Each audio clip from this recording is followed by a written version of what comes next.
Pick up a loaf of white bread from any American supermarket and read the label. You will find things you cannot pronounce: dough conditioners, oxidizers, preservatives with numbers instead of names. One of them, azodicarbonamide, is the same chemical used to make the foam in yoga mats. For almost 10,000 years, bread had 4 ingredients: flour, water, salt, and yeast. Then, in the span of a single decade, it stopped being food and became one of the most chemically engineered products on your shelf. None of this is a conspiracy. Every date, every chemical, every company is sitting in the public record. This is exactly how it happened. And the year it all tipped over, 1928. For 10,000 years, bread was the most important food on Earth, the center of the human diet, not a side dish. When the first farmers crushed wild grain between 2 stones and let the yeast in the air do the rest, they created the food that made cities and civilization possible. And that bread was whole. Stone-ground flour kept the starchy center, the vitamin-rich germ, and the fibrous bran all together. It was dense, a little gray, and alive with nutrition. But it had one flaw. The oily germ, the most nutritious part, turned rancid within days. Whole grain flour could not sit in a warehouse, could not ship across a country, could not be stockpiled or sold at national scale. And in the late 1800s, a new kind of businessman looked at honest bread and saw a problem to be solved. The solution was the roller mill. Starting in the 1870s, steel rollers tore the grain apart, threw away the germ and the bran, and kept only the pale, starchy center. The result was white flour, and because the perishable germ was gone, it could sit on a shelf for years.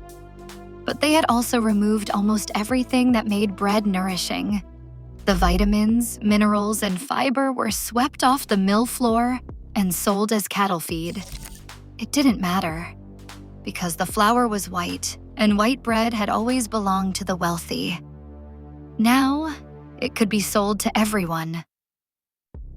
There was one catch.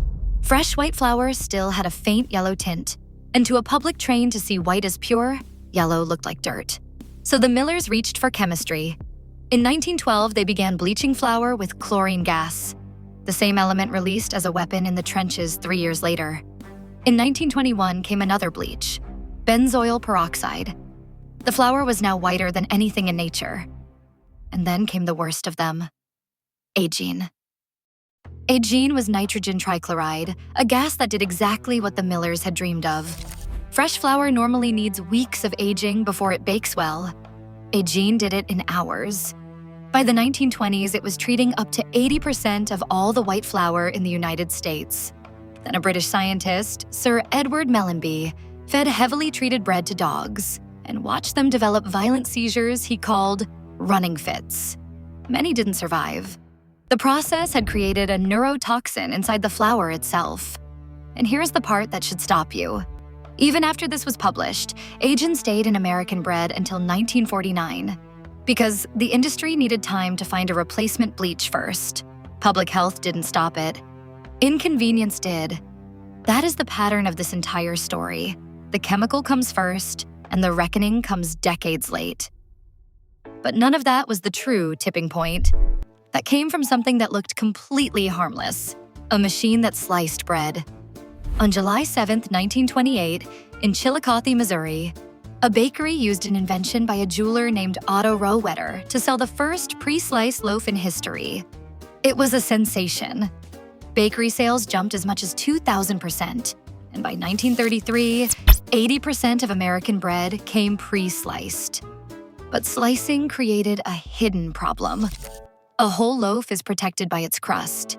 Slice it, and you expose the soft interior to the air, so it went stale and grew mold far faster.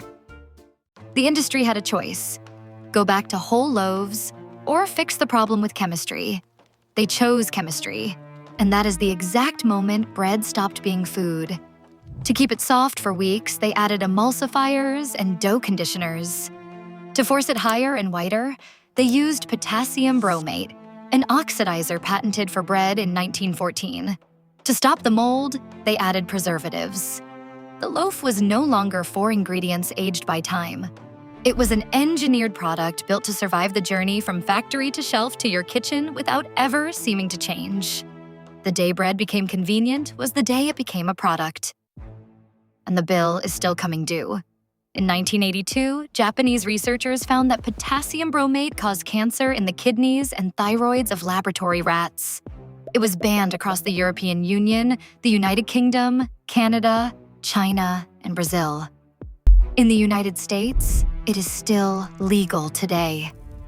That yoga mat chemical from the start of this video is banned across most of Europe too, and still permitted in American bread. The pattern never breaks. A chemical is added for profit. The harm surfaces years later. The world removes it, and it quietly stays on American shelves. There is one final irony. By the 1940s, white bread had been stripped so bare it was causing real nutritional deficiency. The fix wasn't to bring back the whole grain. It was to spray synthetic vitamins back into the dead flour and stamp the package with a proud new word: enriched. The name was a confession. They had taken out so much that they now had to manufacture nourishment in a lab and add it back in. None of this ever required a secret. It's all in the patents, the journals, the government records. It happened in plain sight, one convenient improvement at a time, because at every fork in the road, the industry chose the cheaper, whiter, longer-lasting option over the honest one. Bread was only the first.